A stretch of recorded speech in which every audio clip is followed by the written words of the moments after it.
You are listening to Lighthearted, the official podcast of the United States Lighthouse Society.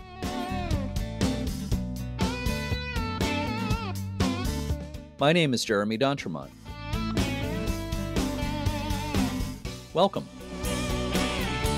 My co-host today is Michelle Jewel Shaw, Board of Directors member of the American Lighthouse Foundation. Hi, Michelle. Hi, Jeremy, and hello to all of our listeners out there. Today is December 5th, 2021, and this is episode 150 of Lighthearted. We'll be talking to today's guests about two lighthouses in Georgia, St. Simon's Island and Tybee Island. I recently made a trip down there to Georgia, enjoyed it very much. So how's your holiday season going, Michelle? It's going pretty well. I'm just finishing up one of my classes for school and gearing up for a Disney vacation coming up next weekend. Ooh, wow. Yes. That's been delayed a couple of times, hasn't it? It has been, yes. This will be the third time that it's been booked to go in the last year and a half. So, yeah. Well, third time's the charm. Third time's the charm. Yeah, so you're going to have a great time. Absolutely. Yeah, that's wonderful. So has anything interesting happened on this state lighthouse history? Yes, it has. On December 5th, 1941, a memo was issued by the U.S. Navy just 2 days before the attack on Pearl Harbor. The memo said that the Navy was considering the idea of putting lookouts at lighthouses. The Coast Guard went under the jurisdiction of the Navy during World War II. A short time later, the lighthouses were blacked out so they wouldn't aid enemy vessels along our coast. Eventually, as many as 24,000 people patrolled the United States coastline utilizing lighthouses and life-saving stations as lookout posts. Also, on December 5th, 1901, the American animator Walt Disney was born in Chicago. He once said, and I quote, "The difference between winning and losing is most often not quitting," end quote. Speaking of Disney World. Isn't that funny? Oh, wow. So let's talk about our first interview today. As I mentioned earlier, my wife Charlotte and I took a trip to Georgia a few weeks ago. We stayed in Savannah and took some side trips around the area. I had never been around there before, and I love Savannah and the other areas we explored. St. Simon's Island, Tybee Island, they're really beautiful. Let's tell everyone about St. Simon's Lighthouse and our first guests today. Sure, Jeremy. St. Simon's is part of a cluster of barrier islands located off the southeastern Georgia coast. St. Simon's has year-round residents, but it's also become a tourist destination known for its beaches and historic sites. The original lighthouse on St. Simon's was a 75-foot tall tower that was built in 1810. When Confederate troops retreated from the area in 1861, they blew up the lighthouse so it wouldn't serve as an aid to navigation for Union warships. The 104-foot tall brick tower that stands today was built between 1868 and 1872. Orlando Poe, chief engineer for the U.S. Lighthouse Board, supervised the design.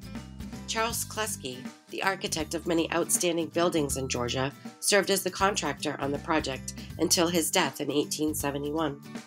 The light was electrified in 1934 and automated in 1953, and in 1971 the Keeper's Cottage was conveyed to Glynn County.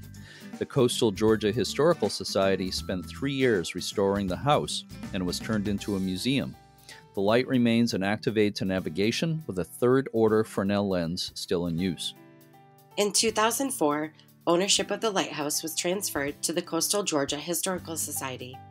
Today, visitors can climb the lighthouse and visit the museum to learn the fascinating history of coastal Georgia through rare artifacts, historical photographs, and interactive exhibits. Sandy White is the education director for the Coastal Georgia Historical Society and its museums, including the St. Simon's Lighthouse Museum. I had a chance to speak with Sandy in her office inside the Keeper's House at St. Simon's a few weeks ago. Let's listen to that now.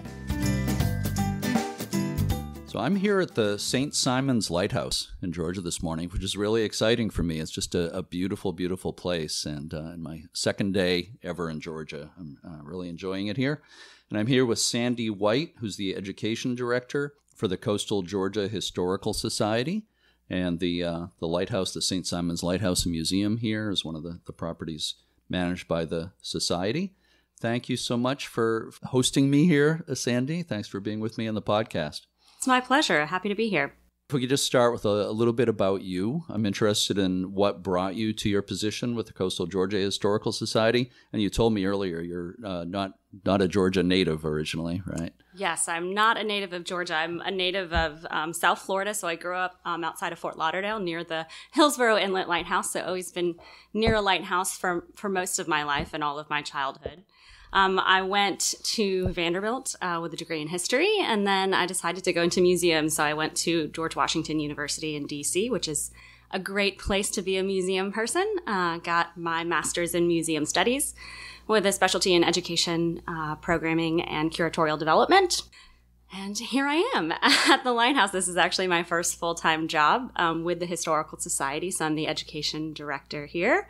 And I get to wear many hats, which is one of the things that drew me to this position and has kept me here. Yeah, and you get to be sort of a lighthouse keeper. Yeah, that's right. My office is actually the only office for the Historical Society that's in the lighthouse keeper's house. So I get a wonderful historic atmosphere and get mistaken for a lighthouse keeper very often, despite not having a beard and a long coat on. So were lighthouses an interest of yours? Were they kind of on your radar before you got this position? No, I think I kind of lucked into it. I've always enjoyed being by the coast and by the water. Certainly, that's one of the great things about the job is having a wonderful view each time I come to work in the morning.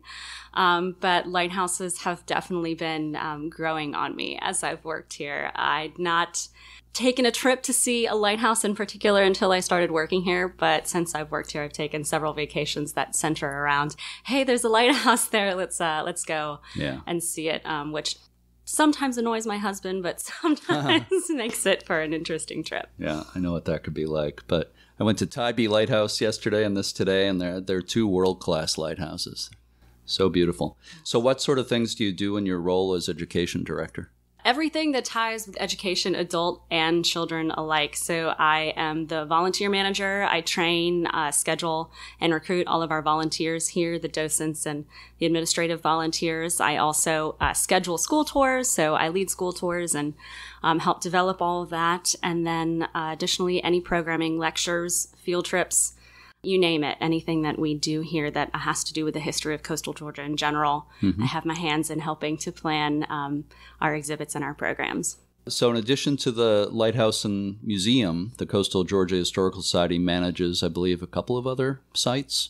We have a building that's our administrative offices. We call the A.W. Jones Heritage Center. It's mostly our event hall and actually the museum store for the Lighthouse. So we can use all the former keepers' offices and house as museum space.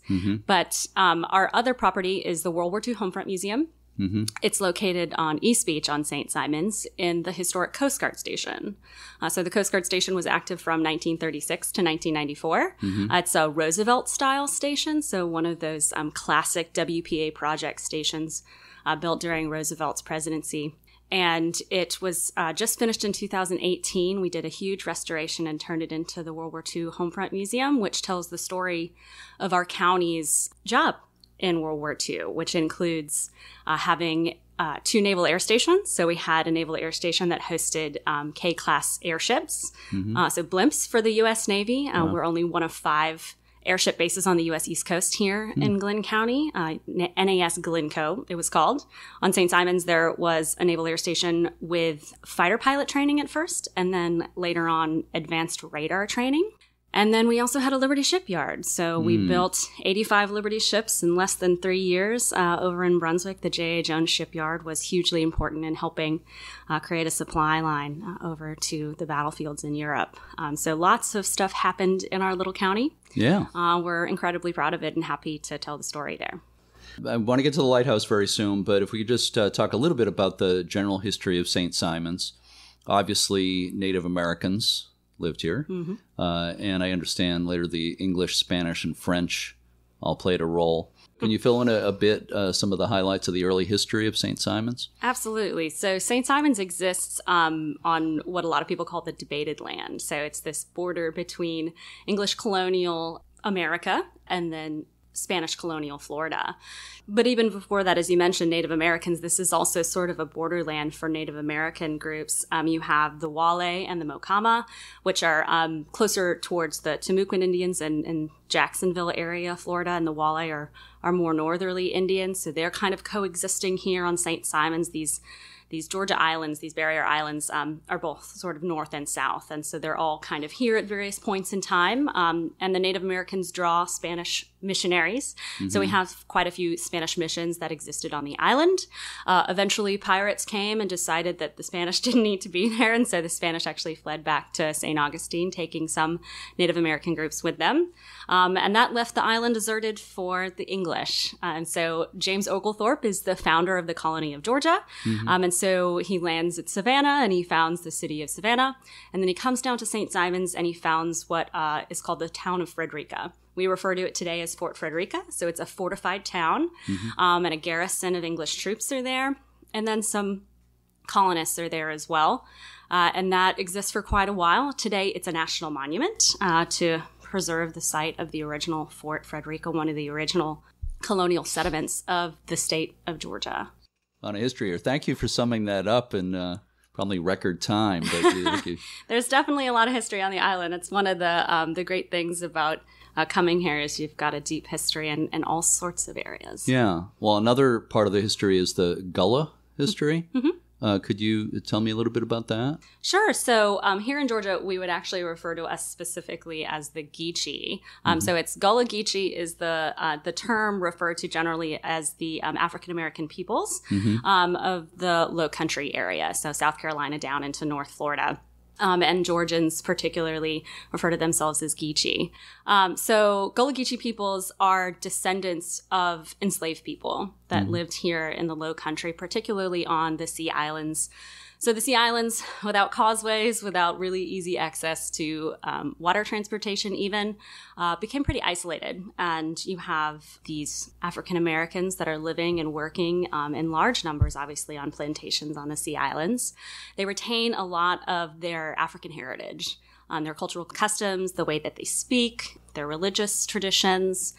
And that all gets passed down through the years and really puts a stamp on the communities that live on the islands and in the Low Country in general. Mm-hmm. So today we have the Gullah Geechee National Heritage Corridor that runs through the sites all along this southern coast and celebrates the uniqueness of all of those communities. Yeah, that's another very important aspect of culture around here. And we could talk all day about generally about St. Simon's and all the culture and history here, but let's talk about the lighthouse. Sure. Since this is a podcast that's supposed to be all about lighthouses, so we'll have to do another history podcast later. Yeah, well, that's you've probably have you done interviews for history podcasts? I have. Yes. I figured you probably have. Yeah. But let's talk about the lighthouse. The original lighthouse here was built in 1810, mm-hmm. right? And there was a man named James Gould who played really a dual role in the early history of the lighthouse. Can you tell me a bit about that? Absolutely. James Gould is known as sort of the builder of the first lighthouse. So he would have designed and led, been like the contractor of the first lighthouse. So they started in 1807 and it was finished in 1810. And at that point, he was then appointed as the first keeper of the St. Simon's Lighthouse. He is originally from Massachusetts, so he's down here, not necessarily for the lighthouse, but doing other business down here, mainly timbering. And gets recruited into designing the lighthouse. So he's a businessman. He's a young man interested in staying here. And he also knows a good thing when he sees it. So he realizes that the money is not necessarily in lighthouse keeping. And so he becomes a plantation owner at that time, which really fits the island and what was going on here. Mm-hmm. So he owns Blackbank's Plantation, and he actually trains some of the enslaved people that work there that he owns to run the lighthouse. So he's the first official lighthouse keeper. We have some other lighthouse keepers after him for the first lighthouse, but we also know that there are unnamed African-American keepers mm-hmm. That were here during James Gould's keeper period. Tenure. Okay. I understand the first lighthouse was constructed of tabby, and that's a term we don't hear so much in New England where I live. For listeners who don't know, can you explain what tabby is? Certainly. Tabby is essentially a concrete mixture. It's made of lime, sand, oyster shells and water. So it looks like concrete that oyster shell has been mixed into. And it forms pretty much like concrete. Depending on how much liquid the mixture gets, it can be formed into floors, can be formed into blocks. It can be poured into molds, as you might do for concrete. And then it creates a pretty strong mixture. And there's a lot of buildings built of tabby in the South, right? There are, yes. So it's originally a Native American method of construction that then plantation owners start co-opting, and they figure out basically how to make tabby again.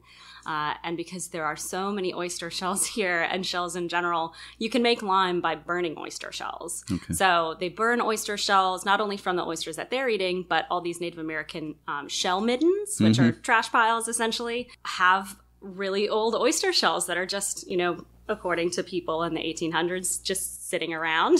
So they start taking those shell middens and burning them to create the lime for tabby. Okay, that makes a lot of sense. So what happened to that first original lighthouse here? The lighthouse was blown up. So long story short, so 1861, we've got some Confederates that are stationed here on the island at what's called Fort Brown on the southern end of the island, just by the lighthouse. And they end up retreating. So out along the southern coast is a Union blockade, a Navy blockade. And just like with most lighthouses, they decide they don't want the Union to be able to use it. And so for whatever reason here, we know written in the records is that they blew it down. I say they blew it up because it sounds more fun. But regardless of how they did it, the lighthouse was completely destroyed. So they had taken out the lens that's hidden. If anybody happens to find the St. Simon's Lighthouse original lens, obviously we'd love to have it. That's a mystery for all time. And the lighthouse was destroyed for the duration of the war. Blew it up, blew it down. I think it amounts to the same thing. Yeah. So when the lighthouse was rebuilt, Savannah gray brick was used, right? What is Savannah gray brick?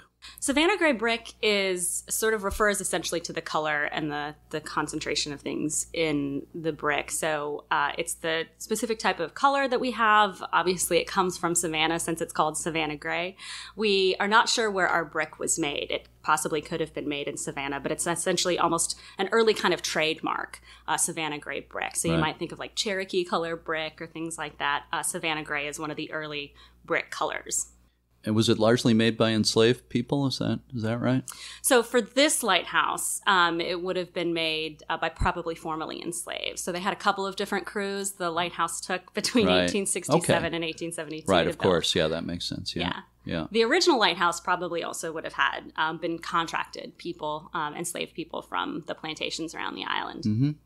And the Savannah gray bricks were larger than usual bricks we're familiar with, right? Or are they not the ones you have here? Maybe not. I don't think ours are. I've actually never been asked that question. I think ours are kind of regular size. I was at Cockspur Lighthouse yesterday, and they're definitely probably about 1.5 times the size of regular bricks. But maybe that's not always true. Cockspur was built prior to the war, correct? Yes. Yeah, a little bit. Yeah. So the Civil War has a lot. The brick manufacturing changes during the war. So we call this Savannah gray brick, but again, we're not sure where it's made. And so after the war, it almost exclusively just refers to the color, which depends on what you put into it. Right. Because the brick manufacturing has changed or doesn't exist. So they might actually be a different style of brick than ours. Right. Yeah, I thought it was really interesting how they were larger and a little bit sort of uneven. So the designer of the 1872 tower here was Orlando Poe, who was a very important figure in lighthouse history. What's significant about Orlando Poe? Gosh, Orlando Poe, looms large here at the St. Simon's Lighthouse. We think that he's significant, particularly for us, because we don't have a lot of southern Orlando Poe lighthouses. We look a lot like Great Lakes lighthouses, which really makes us unique in terms of being a southern ocean lighthouse. But he's there as the superintendent of the U.S. Lighthouse Service, the main engineer, and he was a Union engineer in the Civil War, and is finding a job afterwards and ends up in the Lighthouse Service, and really is credited with doing a lot to stabilize and modernize the design of lighthouses. Right. I know he's definitely one of the big names in the history of lighthouse design and building. Let's touch on a story that happened here in 1880. I think there was actually a duel here at the light station. There was. It's our most infamous event from the history of the St. Simon's Lighthouse. So we always had two keepers. And at that time, our head keeper was Frederick Osborne, and the assistant keeper was John Stevens.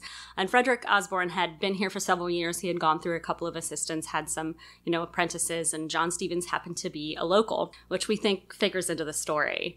So he's from St. Simon's Island. So they're both living here and working in the keeper's dwelling. And at that time, there was an open staircase in the middle. So they didn't have a ton of privacy between each other. And as we know, they did not like each other for some reason. So they get into an argument. And one Sunday morning, they get into such a big argument that they start threatening each other. And Frederick Osborne tells his subordinate, John Stevens, that if he doesn't go inside and calm down, it's going to come to more than words. And he threatens him with a pistol. John Stevens doesn't take kindly to that, clearly. He goes back inside to the keeper's dwelling, up to his apartment in the building, grabs his shotgun, walks back out to the front porch where they had been arguing. Frederick Osborne had walked away from him from quite a distance. John Stevens still aims his shotgun at him and shoots. Mm-hmm. So Frederick Osborne is injured. Both men are taken over to Brunswick, which is the city on the mainland where there would have been medical attention to be given to Frederick Osborne, and John Stevens obviously would have talked to authorities since he just shot a man. What I think is really interesting about our story, so Frederick Osborne dies 3 days later. He dies as lighthouse keeper. Mm-hmm. John Stevens, because nobody else knew how to run the lighthouse, comes back here. He's put under what I call lighthouse arrest and runs the lighthouse until the lighthouse service can get someone back in to replace him. So he's replaced as lighthouse keeper. But here's where him being local is important. He's acquitted. It's ruled self-defense. So we know very little about why they argued or the circumstances of it, but it was enough that the local courts said that he was not guilty. Wow. That's interesting. Should be a movie. It should. Well, I also love to say, if you're Frederick Osborne, you have a good reason to haunt the lighthouse, right? If your killer was still here running your lighthouse and then he got off scot-free and lived the rest of his life very peacefully on the island, his descendants are still here, John Stevens are. Uh-huh. And that is mostly why it's our infamous story, is that Frederick Osborne is supposed to be the ghost of St. Simon's Lighthouse. Well, since you bring that up, what's your take on all that? So as the person that has the office in here, I can say that I've heard lots of creepy noises around the lighthouse, but I have not heard Frederick Osborne's footsteps.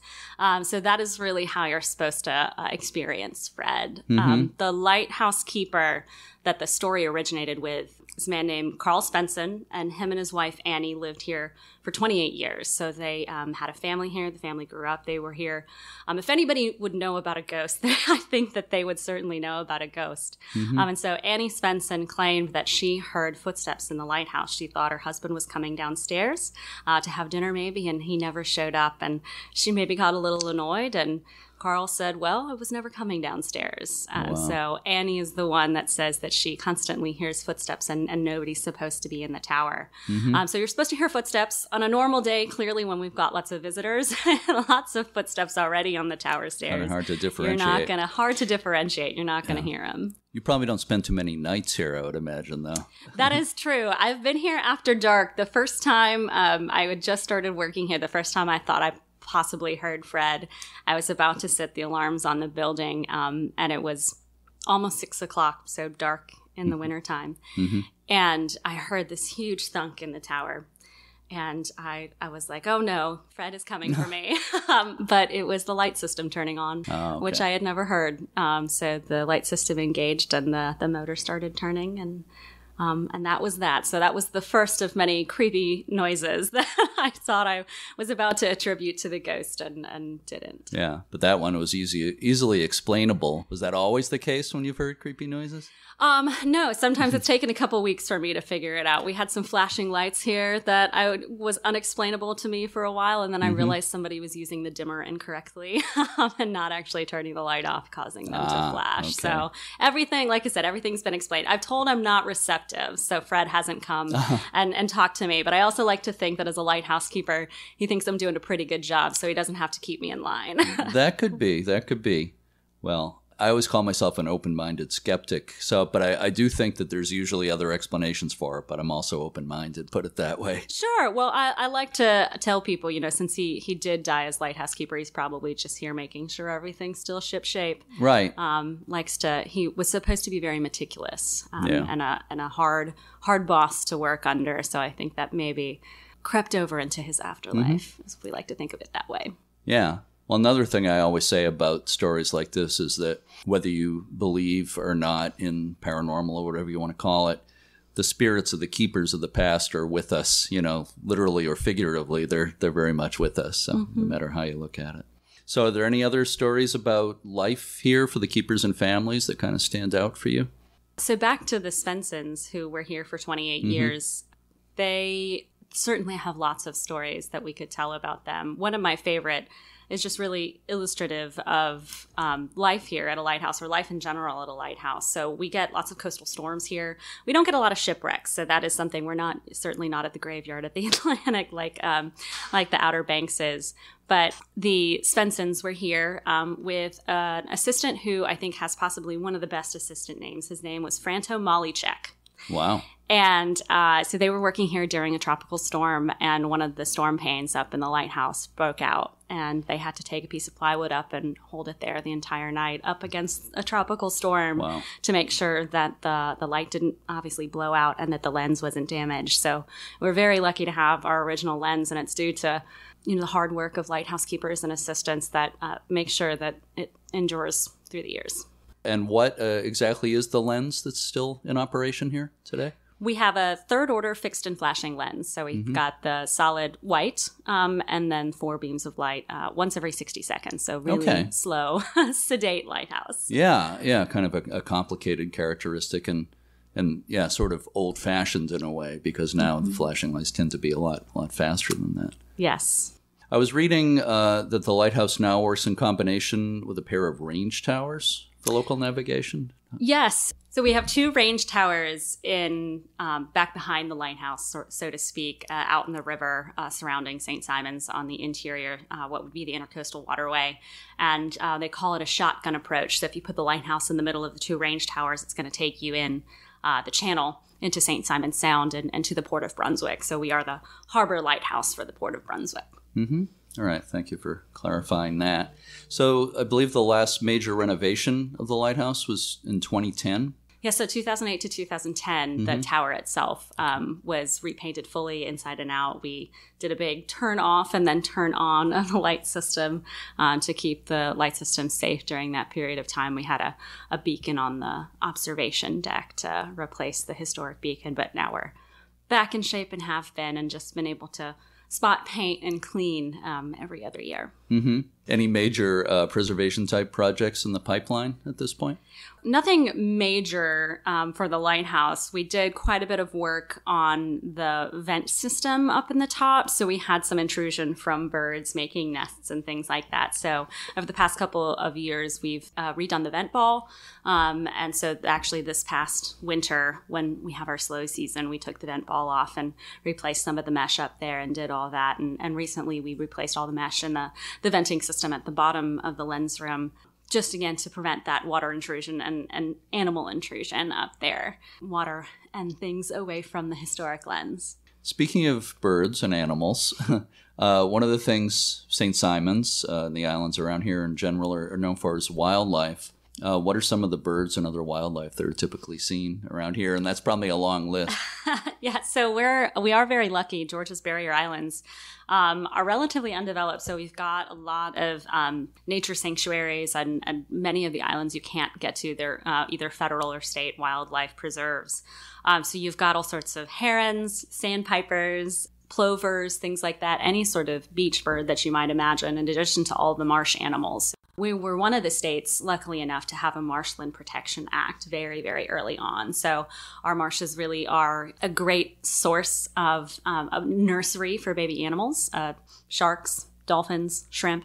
So there's a huge shrimp industry here historically. Mm-hmm. And it makes our water not so great because we've got huge tide swings. Water looks a little brown, but it keeps real estate low.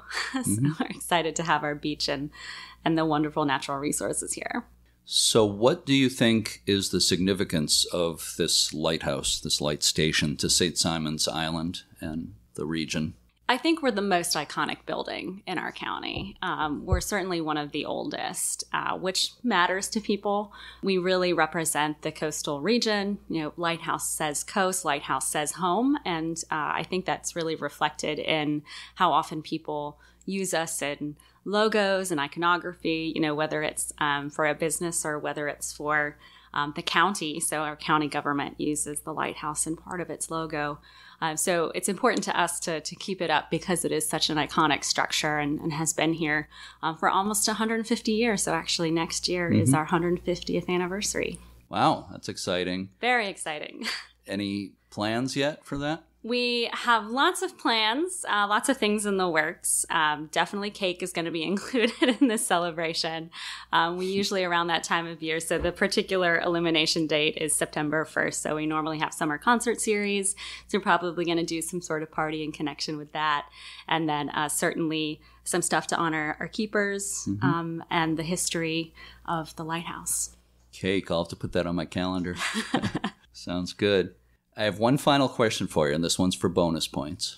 What has been your favorite thing about your involvement with St. Simons Lighthouse and Museum? Lots of great memories here. I think that probably what I will always remember about my time here, apart from all the history that I've learned, is so you get really great access, obviously, to these historic buildings. So it's special to be able to keep them and to see them change. But one of the best ways to access it is on the 4th of July. So St. Simons really has a great 4th of July celebration. And it's celebrated right here down at the Pier Village where the lighthouse is located.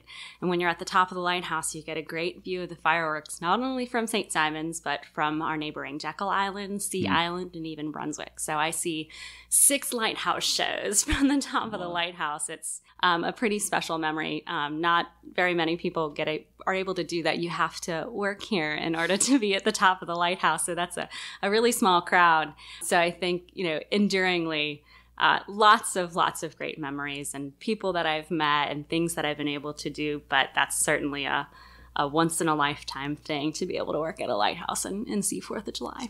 Yeah, that sounds really special. It really does. And it's just a special place. I've only been here a short time, but I can see that. And, you drive up in the little parking area here, and you don't even have to, you can sit in your car and see the incredible view. It's just, like you said, it's iconic. It's just, it's certainly one of the most pictured lighthouses around, that the way the beautiful house is right in front of the tower. It's just absolutely gorgeous and framed by the trees. Mm-hmm.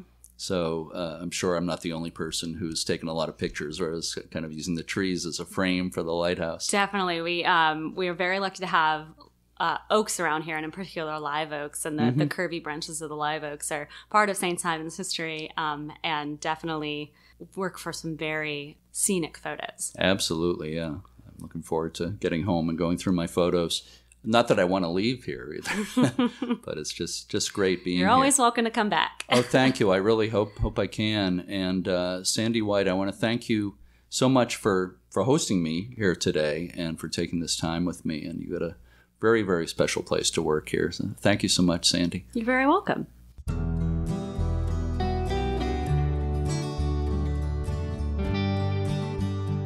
You can learn more about the St. Simons Lighthouse Museum on the Coastal Georgia Historical Society website at coastalgeorgiahistory.org. The site includes information about how you can volunteer at the Lighthouse Museum and also information about donating or becoming a member. St. Simons is now on my list of favorite lighthouses, I'd say. It's beautiful, and the organization does a great job with the exhibits in the museum. Another world-class lighthouse in Georgia is the one on Tybee Island, just a few minutes east of Savannah.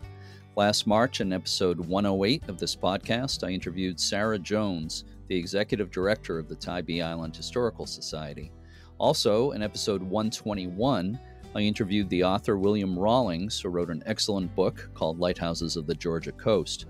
I had a chance to sit down with both of them when I visited Tybee Lighthouse in early November. Let's recap a little about our guests and Tybee Lighthouse. Sure, Jeremy. An unlighted day beacon was established on Tybee Island in 1736, and a lighthouse was established in 1791. Along with the tower and its still active First Order Fresnel lens, 3 keepers' houses and other support buildings remain standing. After the light's automation in 1987, the Tybee Island Historical Society spent 12 years working toward a restoration of the lighthouse tower. The keepers' houses were restored over the next few years, and the light station became the property of the Historical Society in 2002. Sarah Jones became the executive director of the Tybee Island Historical Society in 2014. William Rawlings' first 5 books were suspense novels set in rural Georgia. Turning to nonfiction, he wrote 3 subsequent works about Georgia and Southern history. His book Lighthouses of the Georgia Coast was published earlier this year. As I said, I had the pleasure of speaking with Sarah Jones and William Rawlings in the offices at the Keeper's House at Tybee Island when I was just there recently. So let's listen to that now. I am here at the Tybee Lighthouse in Georgia, and this is really exciting for me. I'm with Sarah Jones and William Rawlings, both of whom I've interviewed for the podcast before. Sarah is the director here of the Tybee Lighthouse and Museum, and William Rawlings has written a wonderful book, The Lighthouses of the Georgia Coast. Sarah, when I interviewed you, I remember I kept saying, I've got to get there, I've got to get there. And now, I think less than a year later, it's actually happened. So thank you so much for being with me. Thank you for hosting me today, Sarah. I appreciate it. Thank you for coming down. You're so welcome. So let me start, before we talk about the lighthouse, let me just ask you, and this is for both of you, what is special about Tybee Island? Sarah, do you want to start? There is so much history on this island. The Tybee Island Historical Society controls and maintains the light, of course, and the lighthouse and the light station, but we're also in charge of the whole history of the island and researching that and safeguarding its treasures. And a lot of people don't realize that Tybee Island has 3 national historic districts in the space of 3 square miles. And we have an old Army fortification here with all the Endicott period batteries intact. We just have so much history on this small little island. People don't realize it. And I think it's just unique. It's so unique to this island. I certainly agree with everything Sarah says, but also this is really where things started with Georgia. Georgia was founded originally as a colony in 1733, and the first settlers came in very close to Tybee Island to go up settling up the Savannah River in what later became the city of Savannah. Tybee Island itself has one of the oldest structures in the state of Georgia, which we'll talk about in a moment, I'm sure. And on top of that, it's just a great place. It's got a wonderful history of a recreational venue for almost a century and a half. And so it's got a little bit of everything for everybody. So let's talk about the lighthouse now. And here's a toss-up question for both of you. William, maybe you want to start this time. But what do you think makes Tybee special among Georgia's lighthouses? You start off by noting the fact that the current structure dates from 1733, and it's been modified, of course. But this is, as I said a bit earlier, is one of the oldest structures in the state of Georgia. It's also one of the 12 existing lighthouses that were here and later taken over by the federal government after the formation of the United States. But it really dates from the lighthouse structure, the basic part of it dates from the British colonial period. And that, plus the history of the Civil War, is absolutely fascinating. It's unique, it's instructive, and it's part of our shared history that's quite important. I agree. I should have you write our National Landmark Status nomination because we just can't get it passed. It's hard to believe, but this lighthouse, this light station, in fact, Tybee Island itself, but in particular the light station and the associated Endicott era fort, certainly qualifies being a national landmark. It's steeped in history. It seems logical to me, compared to the other about a dozen light stations around the country that are National Historic Landmarks. This is a pretty complete station. It is a complete station. And we're an octagon lighthouse, which in itself is unique. There aren't very many of those. That's true. The National Landmark Nomination Committee said we were too much of a hybrid to qualify. Oh. Because we built on top of the 1773 and 1867. So because we combined 2 time periods, we didn't qualify. Never mind the fact that the reason we built on top was because the Civil War destroyed it. Right. That's part of the story. That's part of the story. Yeah. But not that I could ever disagree with our government in any way, but in this case, I think I have to a little bit. So, Sarah, one of the things that we didn't talk about last time, so I think it pretty much came about since then, is the Tybee Lighthouse license plate. Mm-hmm. Can you tell me about that? We had our local representative in the House, the Georgia House, Jesse Petrie. He put forward a bill to introduce a license plate for the Tybee Island Lighthouse, and it will have an image of the Tybee Island Lighthouse on it. It's been released. It's on our website, tybeelighthouse.org, if anybody'd like to go check it out or contribute to it. But basically, we will get for everybody who purchases a license plate, we get a percentage of that fee every year that comes back to us and goes back into our general fund and can help support the Tybee Lighthouse. Mm-hmm. But it is only available to Georgia residents. Right. So if you're not a Georgia resident, for the month of December and November, all donations are going to go towards that, so that we can raise enough money and get them done and get that continual money coming in. Any chance you might be selling some sort of version of that in the gift shop? Is that in the works? I hope so. I hope we can get some type of resemblance of it. I don't quite know how that's going to work with the state. And Sarah, another thing that happened since I interviewed you, I saw in the press at the time, was the theft of a historic doorknob from the lighthouse. Doorknob, yes. Yeah. We got national attention. We got international attention for that. Even it was reported in the Daily Mail over in England, even. That went global. We had a gentleman who came to visit the Tybee Lighthouse, and he decided he wanted the doorknob, the historic doorknob, off the top of the observation deck door. So he took it. And we had to kind of dig a little in our film footage of our security cameras and find out who took it. And then we called the Tybee PD, and then they put it on their website, and then everybody shared it, and then it went viral. And we had someone from Indiana call to turn in someone from Illinois because they knew him, and sure enough, we got it back. Somehow, miraculously, we got the doorknob back, and now it's welded into place, so it's not going anywhere. Did the perpetrator suffer any consequences from stealing the doorknob? We did press charges against the gentleman who took I don't know if you call him a gentleman, but the man who took the doorknob. And should he ever come back to Georgia and get caught in Georgia, then yes, he has some warrants out for his arrest. He's been banned from the state. It's quite a distinction. Yeah, definitely from our site as well. Absolutely. But yeah, it's just, I still don't know what inspires someone to say, oh, that doorknob's loose, I'm just going to take it. Lots of crazy people in the world, particularly someone that would deface or otherwise defile such an important national monument. Yeah. Not to mention the poor people who were out on the catwalk and couldn't get back in. Oh, my Lord, really? Yeah. I didn't realize that. We had to go up and open the door. That's when we realized the doorknob, because they were at the top saying, hey, we can't get down. Oh, wow. William, we might go over a little bit of the same ground, but that's okay. I always love hearing you talk about Georgia lighthouses, of course. So we talked about this last spring, but what do you think are some of the most important aspects of Tybee Lighthouse? You really have to integrate this into the entire history of Georgia because, you get one object or one structure or one person or one event, and it's not the event so much or the thing, it's the connections that make it all part of a greater story. I've written several books on Georgia history, and the important thing is that you see this event or this structure, or this, for example, this lighthouse, and it becomes emblematic of so many other connections. For example, as I said earlier, this Tybee Island was the port of entry for Georgia development. Georgia development actually went up the Savannah River and spread subsequently from east to west. This lighthouse played an important historic role in the early days of the Civil War. It's representative of what the Confederate Lighthouse Bureau had to do, and that is dismantle essentially all of the lights in the Confederacy during the federal blockade after that was instituted in April 1861 by Lincoln.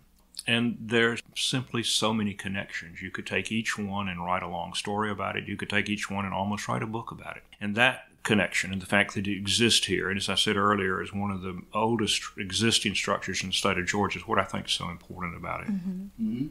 I'd like to say that if I hadn't already visited the Tybee Lighthouse, I would definitely want to come after hearing that. You made it sound wonderful. Yeah. Are things back to normal? I'm wondering. I was just downstairs in the gift shop. It seems really busy. There's a lot of cars in the lot and everything. So it seems pretty busy here. Are things pretty much back to normal? Do you still have COVID restrictions as far as touring the lighthouse? We haven't really had many restrictions this year. Most of our restrictions fell off towards the beginning of the year when we had that slump. We're mostly an outdoor site. So because we're so open, we don't require masks or anything like that. We certainly welcome them if you want to wear them in the buildings, but the lighthouse has its windows open. And it's a kind of a free range site, for lack of a better way to describe it. So we just don't have a whole lot. We try and keep everything as clean as possible. Sure. So we're recording on November 1st. This is Day of the Dead, right? Dia de los Muertos. But yesterday, of course, was Halloween, and I saw you had some haunted history tours for Halloween. Is that a new thing? What are those all about? We've been doing them for about 3 years, and they're not specific to the lighthouse. I did note that we had an article come out that got some national attention that we're the most haunted lighthouse, and I don't quite know where that came from. Sure, we've all had little experiences, but nothing to make us for sure haunted. And our haunted tours are primarily not necessarily ghost stories, but they're more about the darker side of Tybee. So you spoke about how we started Georgia, and Georgia basically started here. So you have the yellow fever and the Lazaretta Creek, and you have a bunch of not nice stories, and so we've taken those, and that's what we tell in our tour. We're always mindful to keep it as historically accurate as we can. It's not like ghosts jumping out at you or, the lady in gray walking around the catwalk. It's not anything like that. Yeah. Haunted history tours sounds better than not nice stories. Yes, it does. Yeah. It does. So you just said that some of us have had experiences of exactly the way you said it, but does that you including yourself when you say that? Yes, I had one last week actually that I still can't quite figure out, and everybody's looking at me odd, but the funny thing is what happened to me happened to some guests a couple weeks prior, and I didn't know that. They told me that what happened to me happened to some guests. Yeah. And it was in the head keeper's cottage. There was we have a wardrobe in the parents' bedroom, and I had been sweeping and moving it around to gain access to a room behind it, and I have to hug it to put it back in place, so I knew the door was closed, because I can't hug it unless the door is closed. And then I swept around it and went in the other room to talk to our building supervisor about some marks on the floor and where they could have potentially come from. And when I left the building, when I went to leave the building, I had to cut back through the bedroom where the wardrobe was, and the wardrobe door was wide open. And it had been closed, and I knew it had been closed. And I didn't think anything about it. I just walked by and closed it, and then I stopped, and I thought, wait a minute, I know that was closed. And so I was telling the staff this story, and they said that, yeah, we had some guests in there the week previous, and it had happened to them as well. Okay. So. You're right, haunted wardrobe. We have lots of people, lots of sensitives who come through, and they say they can feel things or sense things. We had one who came through from the lighthouse, and they insisted that there was a keeper at the very top who was dressed in a keeper's uniform, and we generally don't send anybody to the top in a keeper's uniform. And he was very upset. The keeper up there was very upset and wanted us to know that the keeper at the base of the tower was wearing the incorrect uniform. And indeed, he had mixed his summer and his winter uniforms up. Wow. And so that was just a little bit of an odd fact, because how would the visitor know that? Right.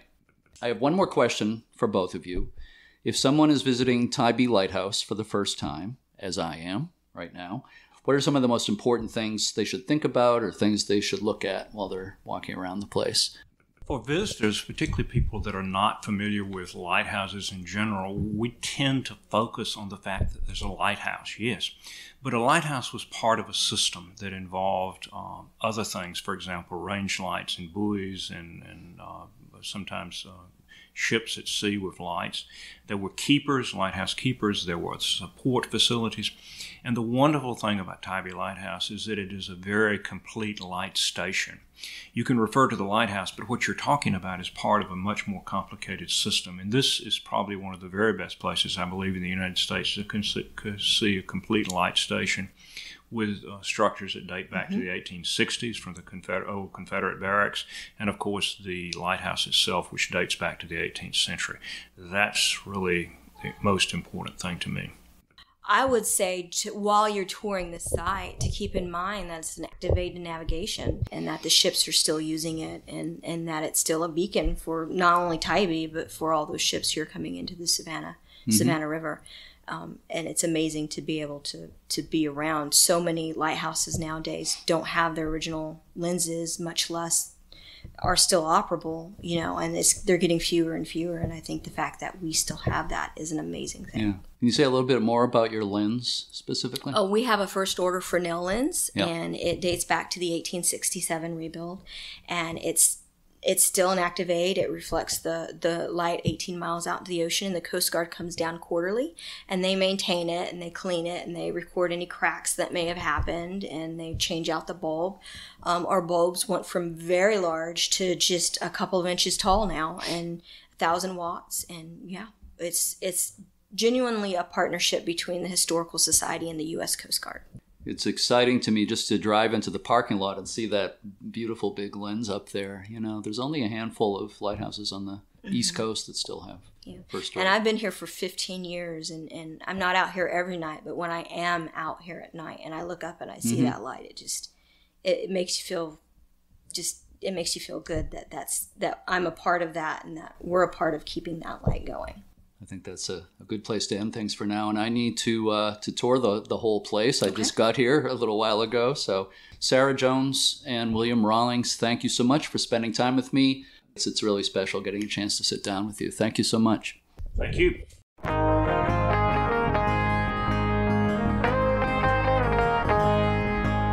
To learn more about Tybee Lighthouse, visit tybeelighthouse.org. That's TYBEE lighthouse.org. The Historical Society has a personalized brick program. Engraved bricks line the pathways of the light station, and for a donation you can have a brick engraved as a memorial or as a gift. To learn more about the author William Rawlings, visit his website at williamrawlings.com. His book, Lighthouses of the Georgia Coast, is available from online booksellers. Georgia doesn't have a lot of lighthouses, but St. Simons and Tybee are definitely must-see locations for a lighthouse buff traveling to the state. A big thank you to Sandy White, Sarah Jones, and William Rawlings for the interviews and for their hospitality. Be sure to check out uslhs.org to learn more about the U.S. Lighthouse Society's tours and everything else the Society offers. Next week's episode of Lighthearted will feature an interview about the Harbor Town Lighthouse in South Carolina, which is probably the best-known faux lighthouse in the United States. And I want to mention also that you can find out about this year's U.S. Lighthouse Society holiday ornament at uslhs.org.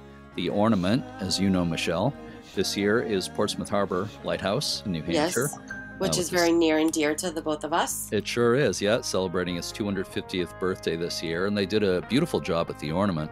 It really is a beautiful ornament. So again, you can find out more about that at uslhs.org. It's also on our Friends of Portsmouth Harbor Lighthouses website at portsmouthharborlighthouse.org. To everyone who works or volunteers at a lighthouse, thanks for everything you do. We're all on the same team. As always, thanks for listening, and keep a good light.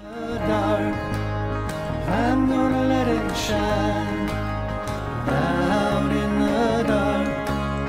I'm gonna let it shine out in the dark. I'm gonna let it shine, let it shine, let it shine, let it shine. This little light of mine, I'm gonna let it shine. This little light of mine, I'm gonna let it shine. This little light of mine, I'm gonna let it shine. Let it shine, let it shine.